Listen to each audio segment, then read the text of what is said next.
What is up, guys and gals? It's me, Thomas Fan01 here, and today we are back at it again with another Transformer figure review. And today we are going to be taking a look at something I genuinely had no clue was going to show up. I knew it was floating around and circulating. I knew it was going to happen at some point. I knew it. I knew it. I wasn't even going to question it. But today we actually have the final leader class Age of the Primes of the 13, the 13th Prime.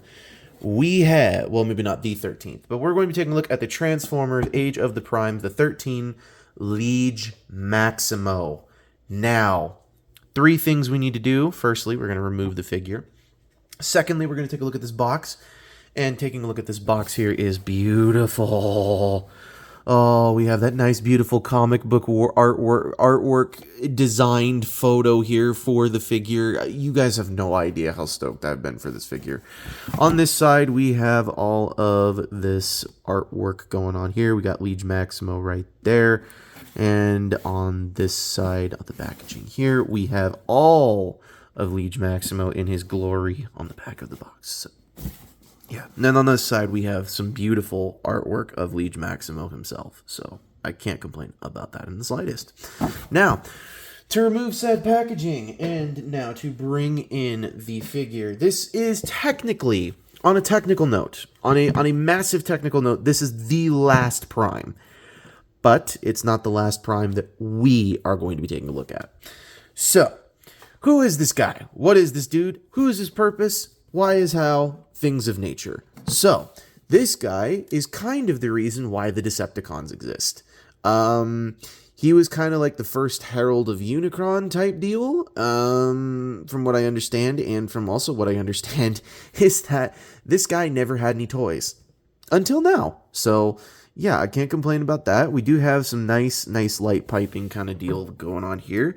We got with some translucent jet thrusters going on here. Now, really quickly, you can totally, you don't have to, but you can totally, if you want to, this back piece separates and completely disattaches. So if you wanted to, you could remove this and you would have yourself a completely different spaceship here. But I digress. Now, one thing I would like to note is that these shoulder pads do come off. Now, I am not a big fan of that, and I'm pretty sure nobody else is a fan of that either. But they do pop off, and if they do pop off occasionally, there's nothing you really can do about it. You're going to have to suck it up and deal with it because this is Liege Maximo. Now, you may be wondering, why does he have all of these weapons stored up at the front? Well, that's because he has weapon storage. And for said weapon storage, we have all of this down here, and it clips in up here at the top. So to get the gun separated, you're going to kind of just split this top piece open here, and then you're just going to kind of let this drop. And there are tabs that do, or spots that do kind of secure in place there. And to put everything back together, you kind of just plug it all back in right there, and nobody known the wiser. And then with the gun, you just kind of fold it into this kind of deal, and you have multiple avenues of murdering somebody with this. And there is another thing that we can do with this gun that I will show off in robot mode later. So, yeah. And take note, we are not going to get into all of the 13 primes for scale comparisons. We're only going to select a few, probably one Deluxe, two Voyager, and the leaders. But I don't want to do the whole thing until the very end. So, yeah. Anyways, let's actually get this dude into his scale comparison, speaking of which. So, here he is next to Prima.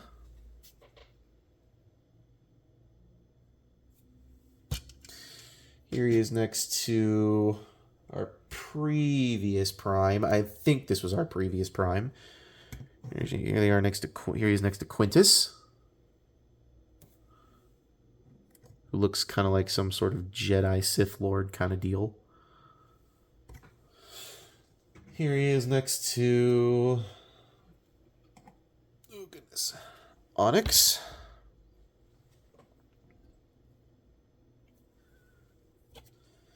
And no, what the hey? Let's see if I can get him to stand up properly. Here he is next to Megatronus.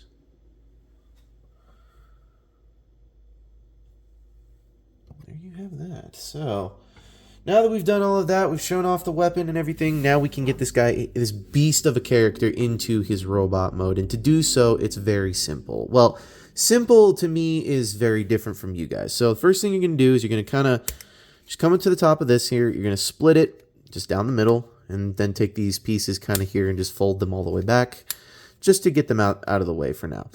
These pieces are on like 4 different hinges, so or 2 different hinges.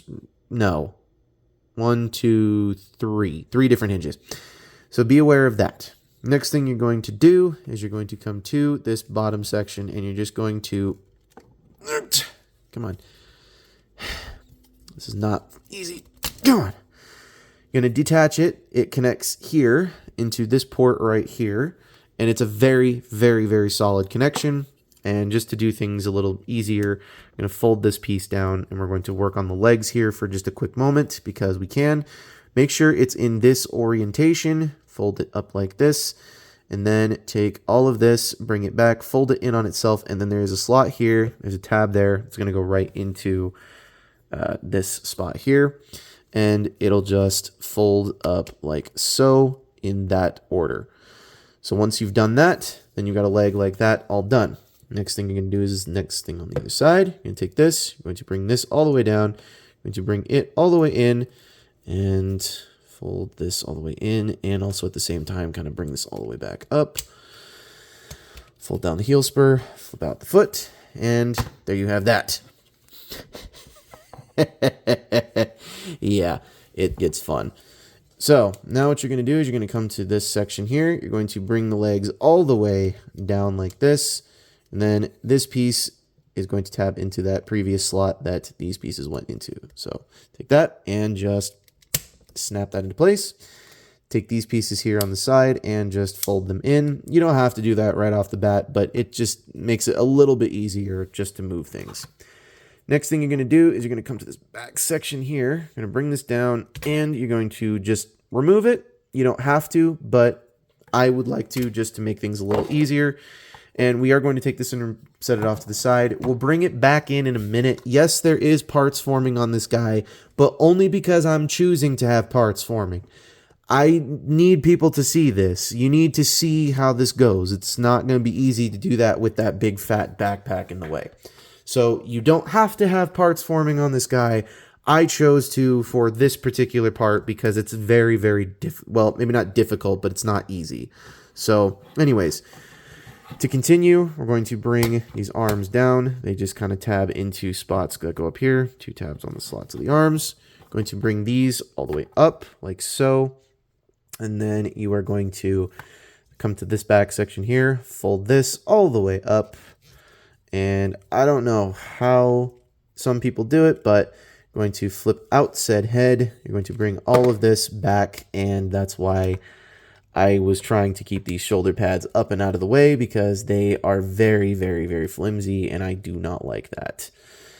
That is a demerit immediate for this figure, so yeah. Anyways, bring those all the way forward. After that, then you're going to clip this in, bring this back. Take this, kind of just fold it all the way back after you've kind of just secured the head like so. And that's how that's going to look. Bring this down, straighten out the arms the way you want, the way that they need to be. So there's this. Straighten this out. Goodness. Okay. Now we can bring the backpack in after we've brought those down. Take this piece here, bring this down, and that's kind of how the rest of it's supposed to be. I mean, it's not like the most... Okay, let me just fix this a little bit here. Sorry, I had to look at the instructions. It wants you to have them like this. However, I think if you angle it a little bit more like this, so that way the screws are a little less visible, they're a little nicer. Next thing you're going to do, actually final thing you're going to do, is you're going to rotate the waist like this. Fold all of this down. And then we'll bring in the gun. And we do have that 5mm port. It's a very, very loose 5mm port, but you have one. So, yeah, there's that.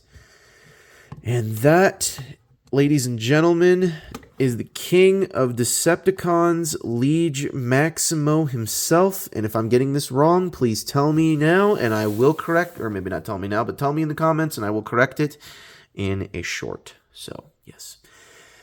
Anyways, here we have Leader Class Liege Maximo. Now, I'm going to be real, I thought this guy was going to be a Commander Class. I really did. I genuinely thought this guy was going to be a Commander Class.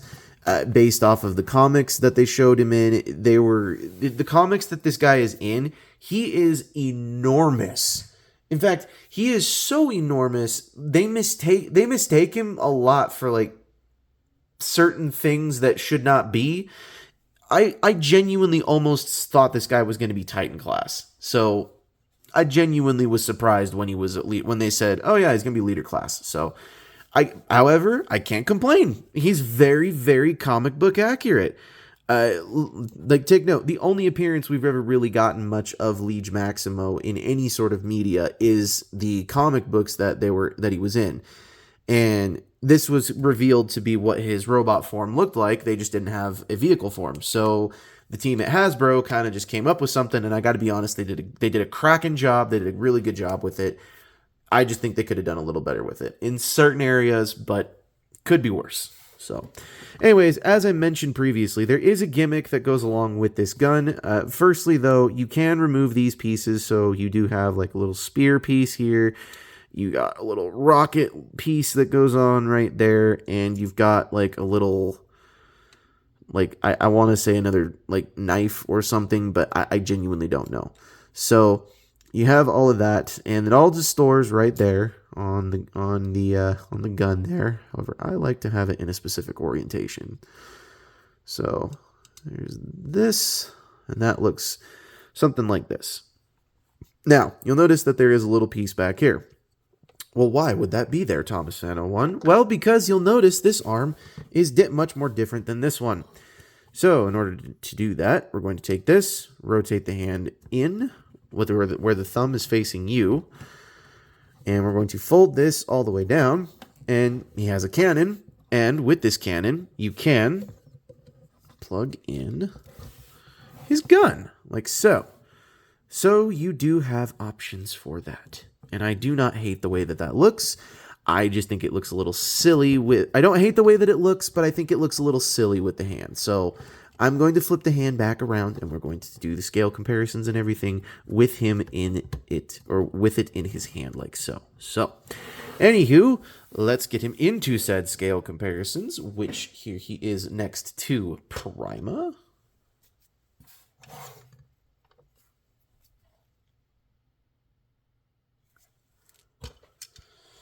Here he is next to Quintus.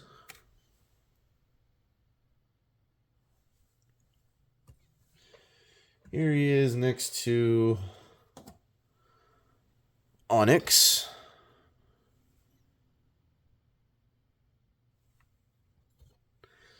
And finally, here he is next to Megatronus Prime. And yes, ladies and gentlemen, this guy, I'm happy. I'm having, like, this is like the most nicest thing I can possibly say that Transformers has done. And speaking of which, let's get the family photo going on in here, and then we'll work some editing magic, and then we shall rank. We'll get into final thoughts after we do the family photo with this guy. And take note, there's a lot of family in this photo, so give me just a moment. That. Come on, A3. There's that. Ugh, don't like the way that happened. That. And there's Amalgamus. Quintus. Micronus. Solus. If Micronus would properly stand. And finally, Alchemist. Let's try bringing some of these folks in over here a little bit. Goodness, I've condensed everything here. And take note, this is not the end. We still have 2 more primes, and one of them's a Titan class. So this is a big family. So far, we've got 4, 8. So far, we've got 11 of the 13 primes. And seriously, this is insane. I cannot think of a better place to keep these, but here's what I'm going to tell you guys. I don't think we're done with Age of the Primes in 2026. I genuinely don't. The reason why I don't is because we still have descendants that we have to work with. So this is only the beginning, is from what I'm understanding. So yeah. But anyways, with a little bit of editing magic, we shall clear it off, and we'll just have Liege Maximo sitting there. Ready, and there we have him back in all of his glory, just sitting here. Now, to get into final thoughts. Final thoughts on this guy. Well, I do love this thing. I do. I just don't... Okay. There's such a thing called doing too much, and there's such a thing called doing too little. I feel like this figure is right in between okay, not okay, bad, and good. It's like right on that razor's edge. And the reason I say that is because you have a massive backpack back here that you've got to literally deal with, and I just don't understand what the whole heck the point of this backpack is, aside from the fact that I know you're supposed to take it, and this piece here is supposed to literally be more along the lines for the throne. If you guys did getting the Studio Series 86 Starscream, the throne of the Decepticon throne that comes with it, this piece here on the back, it attaches to it, and it becomes Liege Maximo's throne. So, again, I don't hate the compatibility of it, but what I don't appreciate about this whole thing is this. Number one, these shoulder pads should not be able to do this. This should not have been a thing where it would have been a negotiation or whatever it be. I genuinely don't like that. That I don't like. Another thing that I'm not a big fan of is the flippy arm gimmick. I know that was part of his thing in the comic books, but I just don't care for it. It's just something that does not appeal to me. So, yeah. But I can say this. All in all, you have the grabby hands, you have a thumb joint here that actually works. You've got, all of the stuff that works on with that, along with the fact that he has a waist swivel. I'm going to pop off the gun here for just a second, but he has a waist swivel, so can't complain about that. Seriously, this thing they definitely thought of almost everything with this guy. But I suppose there is one thing that will get on me that is going to be the nagging point, which is, why no paint? I know it's supposed to be a comic book accurate character, but why the no paint? Are you guys, trying to skimp out on your budget and be as cheap as possible? I mean, take note, I do agree with the coloration of some of the plastic, but with some of this, it's it pops out in certain places that it really doesn't need to pop out. So, yeah. Don't like that in certain areas, but I do appreciate it in others. So, all in all, I think this thing deserves nothing better than a 7.75 out of 10. And the reason I give it for that is because, number one, these shoulder pieces here just being the worst things possible. They're soft plastic, they just move. Not to mention the backpack being as much as it is, and in order to remove it and to put it on the throne is ridiculous. So I cannot get on board with that. I think the rest of it, though, can be on board. I mean, I would like a little bit more paint on the legs, but then again, somebody can probably do that. Anyways, so that is my review for the Transformers Age of the Primes Leader Class Liege Maximo. And this is Thomas Fan01 saying, do not forget to check out the main channel, and do not forget to subscribe for more content, because that is what we do on this channel. We do all sorts of cool things like this. And if you are also a fan of the show, please do not forget to hit that notification bell somewhere down here, and do not forget to hit that subscribe button, as I stated, because it definitely helps out with the channel, as we are so close to 2,000 subscribers. Yes, ladies and gentlemen, that is something I really want to have happen this year, is I want to get to 2,000 subscribers, and for the 2,000 subscriber special, I don't know what I would do, but I think I know that I would be getting at least a Titan class for you guys to see. However, that has to happen only when we hit 2,000 subscribers. So, Anyways, this is Thomas Fan01 saying, do not forget to check out Jordy's Rail videos, Patrick's Voice Rail, Riveted Rail Fan, Riveted Reviews, Trooster2, iStar552, Bravely GG, Lemon Lime Studios, Kitten Cat 999, Zaga and Oreo, and what the hey, we'll throw him out there again, Sentinel Edits. Anyways, this is Thomas Fan01 saying, do not forget to keep playing with your toys. Goodbye.